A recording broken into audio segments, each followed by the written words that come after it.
Im Folgenden möchte ich versuchen, Sie zu überzeugen, dass die Cognitive Load Theory sowohl zentral für den menschlichen Lernprozess als auch für die Gestaltung Ihrer Lehre ist. Wenn Sie es nicht ohnehin getan haben, dann empfehle ich Ihnen das Video zum Multispeichermodell des Gedächtnisses. Nun, das Arbeitsgedächtnis stellt den mentalen Arbeitsplatz des menschlichen Denkens dar. Und es ist auch gleichzeitig sein größter Flaschenhals. Da er kapazitativ limitiert ist es für das Lernen von großer Bedeutung, ihn mit den richtigen Aufgaben und Belastungen zu besetzen. Die Cognitive Load Theory unterscheidet dabei 3 Formen der Belastung: die intrinsische, die extrinsische sowie die lernbezogene Belastung. Die intrinsische Belastung ist der Komplexität des eigentlichen Lernmaterials geschuldet. Wurden lediglich Wortpaare gelernt oder ein aufwendiges Modell? Oder gar ein mehrstufiger mathematischer Beweis?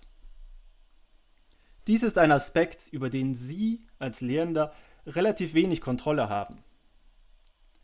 Was Sie aber bei sehr komplexen Sachverhalten tun können, ist das Lernmaterial zu stückeln und Expertenstrategien vorzuführen, um mit der Komplexität auch adäquat umzugehen.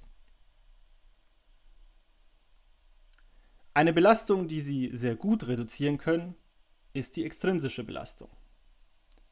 Sie spiegelt die Klarheit der Lerninstruktion und die ergonomische Darbietung des Lernstoffes wider. Weiß ich als Lernender gerade, was mein Arbeitsauftrag ist und wann ich ihn erfolgreich erfüllt habe?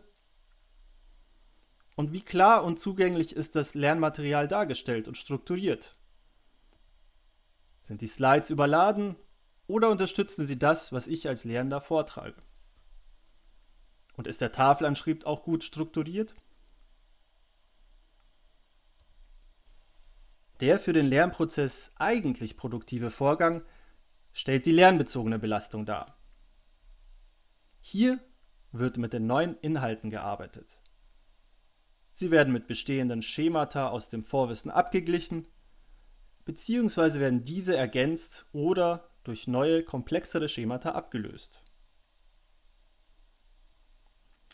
Nehmen wir jetzt mal an, dass während einer Lehrveranstaltung das Arbeitsgedächtnis wie folgt belastet wird.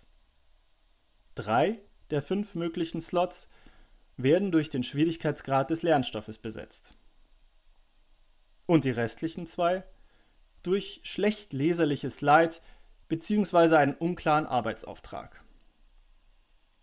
Folglich bleibt keine Kapazität mehr übrig, sich mit dem eigentlichen Lernen angemessen auseinanderzusetzen. Die Cognitive Load Theory empfiehlt hier nach Möglichkeit, die intrinsische und extrinsische Belastung niedrig zu halten, damit möglichst viel mentaler Raum für die lernbezogene Belastung bleibt. Und wenn Sie sich jetzt eingehender mit der Cognitive Load Theory auseinandersetzen möchten, dann empfehle ich Ihnen den Review-Artikel von Sveller et al. Aus 2019 oder kommen Sie einfach direkt auf uns zu. Auf Wiedersehen!